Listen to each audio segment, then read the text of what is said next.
नमस्कार. मी अलकनंदा दुर्गे आपल्या सगळ्यांचं माझ्या चॅनलवर स्वागत करीत आहे.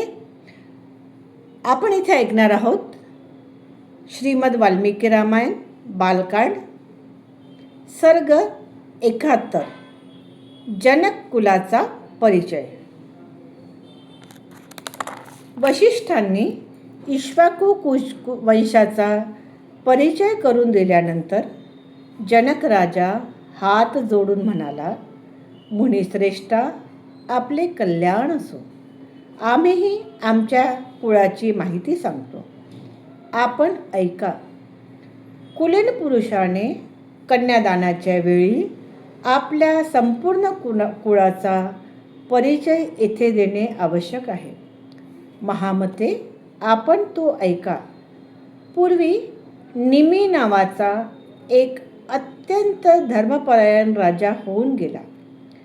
तो धैर्यशाली पुरुषांमध्ये श्रेष्ठ आणि आपल्या पराक्रमाने तिन्ही लोकात प्रसिद्ध होता. निमीच्या पुत्राचे नाव मिथी. मिथीचा पुत्र जनक. जनक हा आमच्या कुळातील पहिला जनक होता. जनकाचा पुत्र उदावसू. उदावसूच्या धर्मपरायण पुत्राचे नाव नंदीवर्धन होते. नंदीवर्धनाच्या शूर पुत्राचे नाव सुकेतू होते.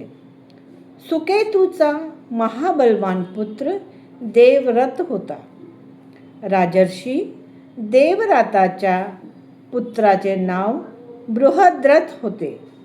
बृहद्रथाचा शूर आणि महापराक्रमी पुत्र महावीर होता. महावीराचा पुत्र सुधृती हा सत्य, पराक्रमी आणि धैर्यवान होता. सुधृतीचा धर्मात्मा पुत्र धृष्टकेतू हा फार धर्मपरायण होता.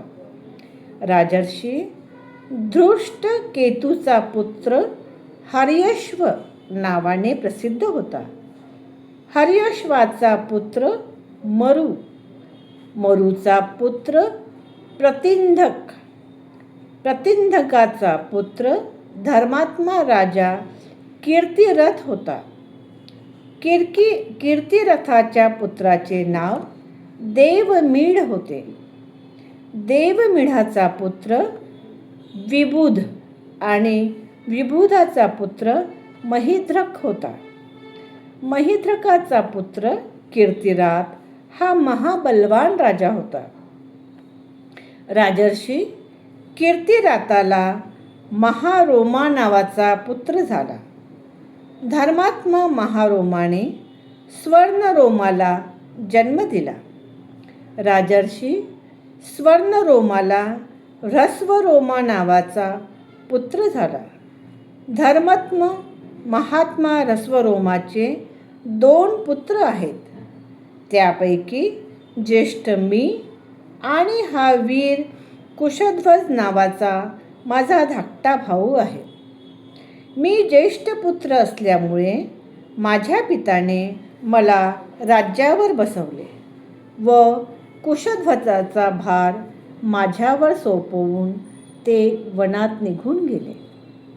माझे वृद्ध पिता स्वर्गवासी झाल्यानंतर माझा देवतुल्य भाऊ कुशध्वज ह्याच्याकडे स्नेहदृष्टीने पाहत मी धर्मानुसार ह्या राज्याचा भार वाहत होतो.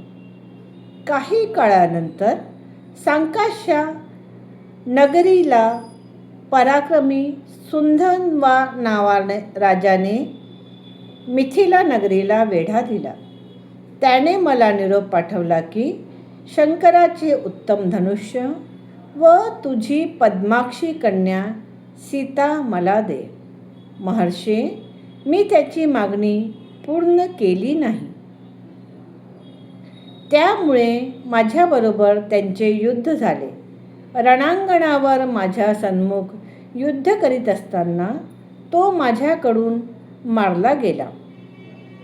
मुनिश्रेष्ठा, सुधन्वा राजाचा वध करून मी माझा शूर भाऊ कुशध्वज ह्याला संकाश्या नगरीच्या राज्यावर बसवले. महामुने, कुशध्वज हा माझा धाकटा भाऊ आहे आणि मी त्यांचा ज्येष्ठ बंधू आहे. मुनिश्रेष्ठा, मी अत्यंत प्रसन्न मनाने आपणाला 2 वधू देतो. आपले कल्याण असो.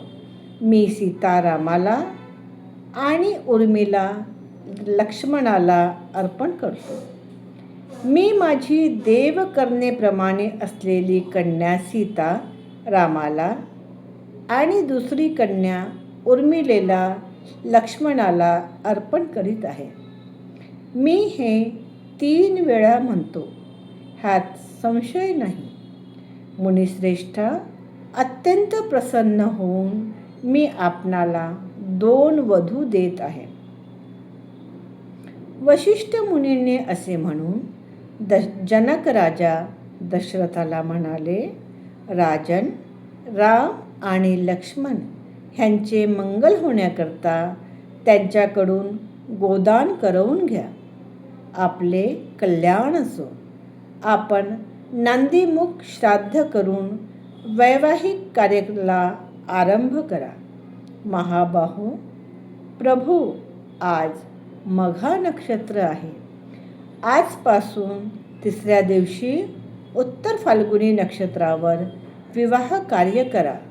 राम आणि लक्ष्मण ह्यांच्या अभ्युदयाकरता दान केले पाहिजे, कारण त्यामुळे पुढे सुख प्राप्त होते.